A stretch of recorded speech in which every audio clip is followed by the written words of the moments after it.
आज मुझे लाल किले की प्राचीर से ऑपरेशन सिंदूर के वीर जाबाजों को सैल्यूट करने का अवसर मिला है।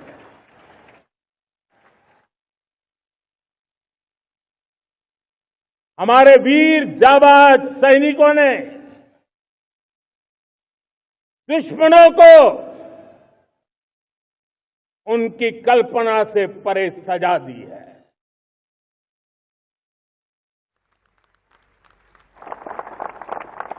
और इस अपील को पहलगाम में सीमा पार से आतंकियों ने आकर के जिस प्रकार का कत्ले आम किया, धर्म पूछ करके लोगों को मारा गया, पत्नी के सामने पति को गोलियां दी, बच्चों के सामने अपने पिता को मौत के घाट उतार दिया गया। पूरा हिंदुस्तान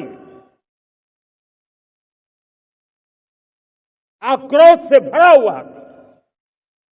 पूरा विश्व भी इस प्रकार से संहार से चौंक गया था। मेरे प्यारे देशवासियों,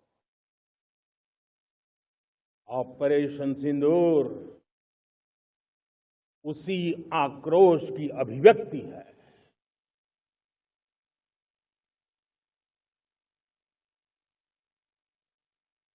22 तारीख के बाद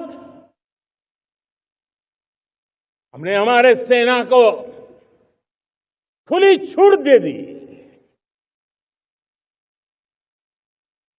रणनीति वो तय करे, लक्ष्य वो तय करे,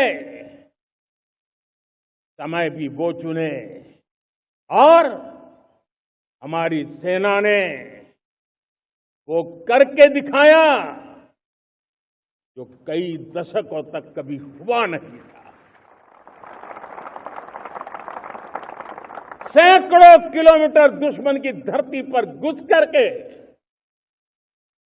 आतंकी हेडक्वार्टर्स को मिट्टी में मिला दिया, आतंकी इमारतों को खंडहर बना दिया।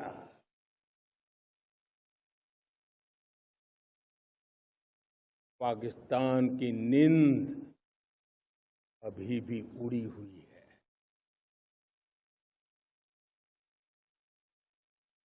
पाकिस्तान में हुई तबाही इतनी बड़ी है कि रोज नए नए खुलासे हो रहे हैं, नई नई जानकारियां आ रही हैं। मेरे प्यारे देशवासियों,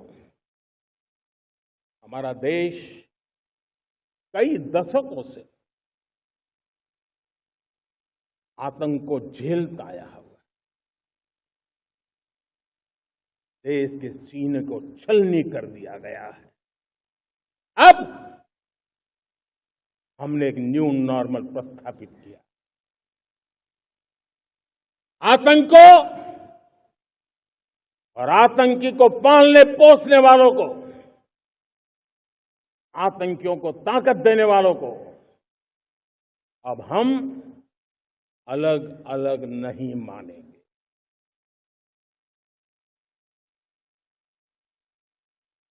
वो मानवता के समान दुश्मन है, उनके बीच कोई फर्क नहीं है।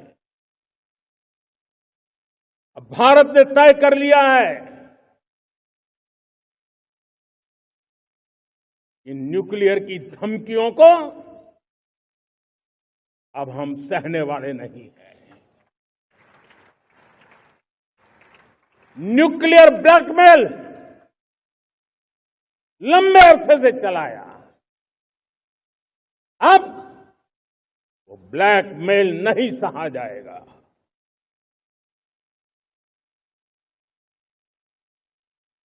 आगे भी अगर दुश्मनों ने ये कोशिश जारी रखी, हमारी सेना तय करेगी, सेना की शर्तों पर सेना जो समय निर्धारित करे उस समय पर, सेना जो तौर तरीके तय करे उस तौर तरीके से, सेना जो लक्ष्य तय करे उस लक्ष्य को अब हम अमल में ला करके रहने वाले हैं। हम मुंह तोड़ जवाब देंगे। मेरे प्यारे देशवासियों, भारत ने तय कर लिया है